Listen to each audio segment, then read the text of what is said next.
Hi friend, তোমরা সবাই কেমন আছো? আশা করছি ভালো আছো। আমিও অনেক ভালো আছি। আর আজকে তোমাদের সাথে চলে এসেছি নতুন একটা ব্লগ শেয়ার করার জন্য। আর আজকে তো সকাল সকাল রেডি হয়ে গেছি এক জায়গায় যাব বলে। কোথায় যাব? হ্যাঁ, অবশ্যই বলবো তোমাদের, কিন্তু তার আগে না ঘরগুলোর চাবি দিয়ে দিই। বাড়িতে কেউ থাকবে না, তো তার জন্য ঘরগুলোর চাবি দিয়ে দেবো। আর রেডি হয়ে গেছি আমিও, আমার বড়। তো আজকে নয়, কদিন আগে থেকেই এত মাথাটা যন্ত্রণা হচ্ছিল, কিছুতেই মাথা যন্ত্রণা আর কমছিলই না। তাই একবার ডাক্তারের কাছেও গেছিলাম, তখন আর ভিডিও করা হয়নি। আর ডাক্তারের কাছে গিয়ে ডাক্তার জানালো যে চশমা নিতে হবে মাথা যন্ত্রণার জন্য। তাই আমি ভাবলাম যে মাথা যন্ত্রণা যখন চশমা নিতে হবে, তো চলো নিতেই হবে, কিছু করার নেই। তো এদিকে দেখো আমার বড় রেডি হয়ে গেছে, আর দুজন মিলে এখন যাব। তো চশমা সত্যি পরতে না কোনোদিন ভালো লাগতো না, আর আজকে যেটা ভালো লাগতো না সেটাই নিতে হবে। কিন্তু কি করব, বাধ্যতা নিতেই হবে। চশমা তো পরতে হবে, না পরলে আবার মাথা যন্ত্রণা কমবে না। তো চলো। আর যা রোদ দিয়েছে আজকে দেখো, এত গরম। তো দুজন মিলে যাচ্ছে, কিন্তু এতটাই রোদ দিয়েছে আজকে, আর এত গরম। রাস্তা দিয়ে না পুরো মনে হচ্ছে ভাবগুলো পুরো উঠে গায়ে লাগছে, এমন লাগছে। হাওয়া দিচ্ছে, কিন্তু হাওয়াটাও যে এতটা গরম সেটা না দেখেই বুঝতে পারবে। দেখো চারিদিক না এত রোদ, আর রাস্তাগুলো পুরো আগুনে পুরো তেতে গেছে, এত গরম। দুজন মিলে যাচ্ছি তো, কিন্তু সত্যি মনের মধ্যে এখনও হচ্ছে আমি কি আর তাহলে দেখতে পাবো না? চশমা পড়তে পড়তে কি আমার চোখটাই খারাপ হয়ে যাবে, না আমার চোখটা অলরেডি খারাপই হয়ে গেল? সেটাই বুঝে উঠতে পারছি না। কিন্তু কিছু করার তো নেই, মাথা যন্ত্রণা যখন হচ্ছে চশমা নিতে হবে। ডাক্তার যখন বলেছে, ডাক্তারের কথা কি আর ফেলতে পারি? আর দেখো যেতে যেতে এই লোকটাকে দেখছি কেমন গাড়ি চালাচ্ছে, দেখলে তো। এখন চলো যাওয়া যাক আগে, তারপর তোমাদের সাথে কথা হলো।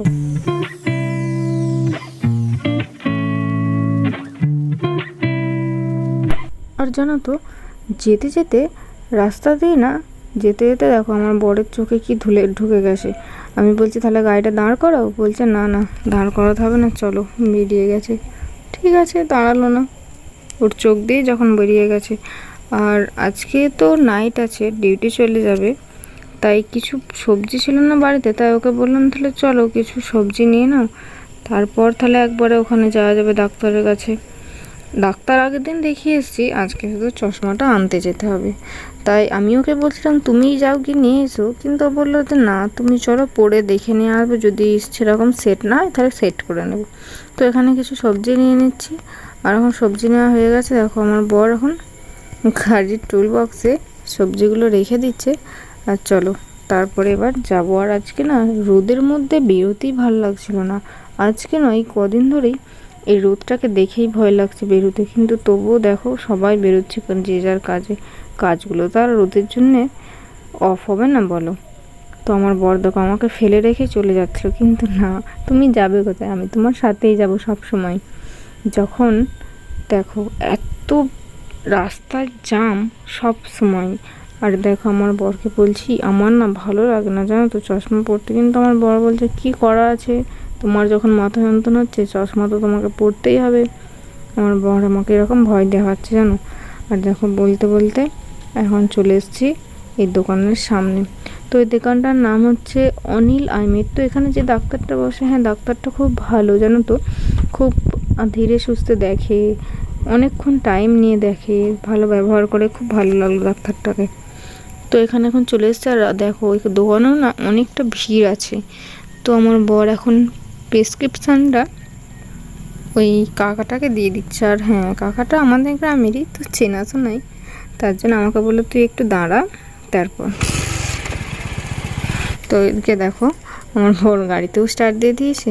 আর চলো, চশমা তো নেওয়া হয়ে গেছে, এবার হচ্ছে বাড়ি যাব। কিন্তু সত্যি যখনই চশমাটা নেওয়া হয়ে গেছে তখন আমার বরকে বলছি আমি আর পরবো না। বলছে পরবে না মানে, আমি ডাক্তার দেখালাম তোমার চোখের জন্য, আর তুমি চশমা পরবে না? আমাকে তখনই পড়া করাচ্ছিল, কিন্তু আমি বললাম না, আগে বাড়ি যাই, চলো বাড়ি গিয়ে পরবো। তাই আমি তখন গাড়ির মধ্যেই ঢুকিয়ে নিয়েছি চশমাটা। আর এত রোদের মধ্যে না ভালোই লাগছিল না, মনে হচ্ছিল কখন যে বাড়ি যাব, কখন শান্তি হবে কে জানে। চারিদিকে দেখো এত গাছপালা সব কেটে দিয়েছে, আর বেশি বেশি গাছও নেই। আগে এই রাস্তাগুলোতে না অনেক গাছ ছিল, কিন্তু এখন যেহেতু এই রাস্তা হওয়ার জন্য অনেক গাছ কেটে দিয়েছে, তাই রাস্তাগুলো প্রায় ফাঁকা ফাঁকা হয়ে গেছে। দেখো কিছু কিছু গাছ আছে, আর কিছু কিছু সব গাছ কেটে দিয়েছে। আর যেতে যেতে দেখো আমার বর এখানে দেখতে পেয়ে গেছে আখের রস বিক্রি হচ্ছিল।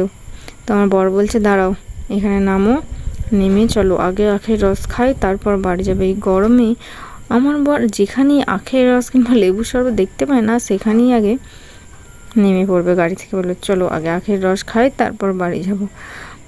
তো দেখো কাকুটা একটা আখ প্রথম রস বার করছিল, দেখো ভালোই বার করছে, কিন্তু না বেরোচ্ছে, হচ্ছেই না, যাচ্ছেই না, মেশিনের মধ্যে ঢুকছে না। কারণ জানো, কারণ আখটার মধ্যে পোকা ছিল। বাবা কাকুটা আমাদের পোকা আখটাই খাইয়ে দিচ্ছিল না, তারপরে ওটা রেখে দিল। তারপরে দেখো একটা ভালো আখ নিয়ে সেই আখটা রস করে দিচ্ছে আমাদেরকে। তো এই গরমের মধ্যে দেখো আমি যেমন ভাবছি যে বাড়ি গেলে আমার শান্তি হবে, সেরকম প্রতিটা মানুষ যে যার কাজের মধ্যেই ব্যস্ত থাকে। দেখো যেমন এই কাকুটাও এত রোদের মধ্যে এত গরমের মধ্যে মানুষকে কতই না শান্তি দিচ্ছে আখের রস খাইয়ে, যে হোক না টাকা নিয়ে, কিন্তু তবুও তো নুন আর লেবু মিশিয়ে দিচ্ছে।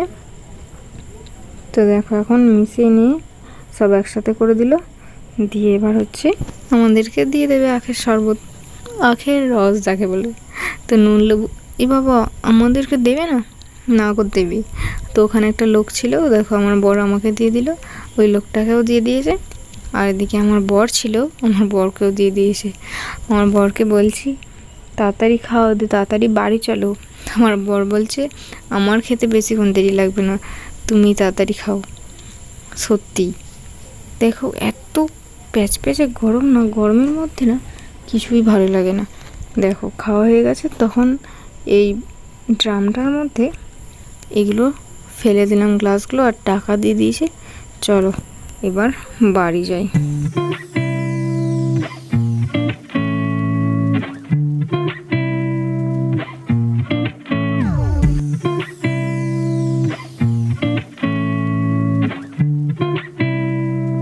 আর হ্যাঁ, বাড়ি যেতে যেতে হয়ে গেছে বেচারার গাড়ির তেল শেষ।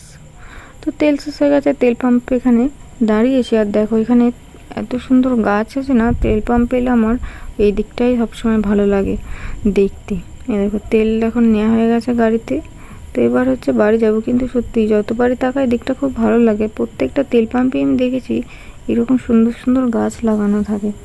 অনেক তেল পাম্পই আমি দেখেছি, কিন্তু কিছু কিছু তেল পাম্পে আছে লাগানো থাকে না, কিন্তু বেশিরভাগ তেল পাম্পে আমি দেখেছি এরকম গাছ লাগানো থাকে অনেক সুন্দর সুন্দর।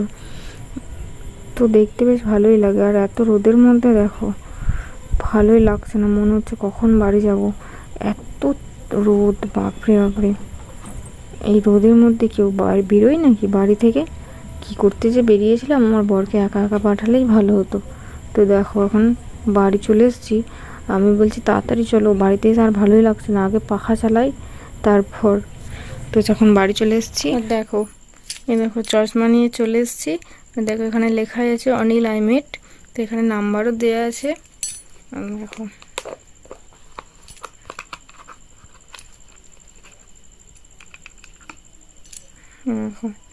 চশমা দিয়ে দিয়েছে, দেখেছো? সত্যি এবার আমাকে মনে হচ্ছে অন্ধ হয়ে যেতে হবে। দেখেছো কেমন লাগছে? যদিও আমার ভালো লাগছে না, কিন্তু কিছু করার নেই, পড়তে তো অবশ্যই হবে মাথা যন্ত্রণার জন্য। হ্যাঁ অবশ্যই, জানো তো এটা পড়ে না মাথা যন্ত্রণাটা একটু হলেও কমেছে। তো পড়ে থাকতে থাকতে বলেছে ডাক্তার আস্তে আস্তে কমে যাবে, কিন্তু জানি না আমার কেমন একটা অস্বস্তি লাগছে। আগে পড়তাম অনেকদিন আগে, কিন্তু অনেকদিন পড়া নেই, তো তার জন্য কেমন একটা লাগছে। তো তোমরা জানিও কেমন লাগছে, জানি ভালো লাগছে না, তবুও জানিও একবার কেমন লাগছে, ঠিক আছে? আর হ্যাঁ, এর পরের ব্লগগুলো এইভাবেই আমাকে দেখা অভ্যেস করে নিও, কেমন? তারপর সন্ধ্যাবেলায় এখানে এত গরম পড়েছে না, তার জন্য সবাই বাইরেই বসে পড়েছে, উঠোনে হাওয়া দিচ্ছিল, তো তার জন্য সবাই এখানে কেউ বই নিয়ে বসেছে, কেউ গল্প করতে বসেছে। তো আমি এখানে ওদের একটু ভিডিও করছিলাম, তো সবাই বলছে ভিডিও করো না একদম। তো এখানে সবাই বসে আছে, আমি ভিডিও করছিলাম। তো চলো আজকের ভিডিও এতটাই, ভালো লাগলে লাইক কমেন্ট করে শেয়ার করে দিও। আর দেখা হচ্ছে নেক্সট ব্লগে, ততক্ষণের জন্য সবাই তোমরা ভালো থেকো।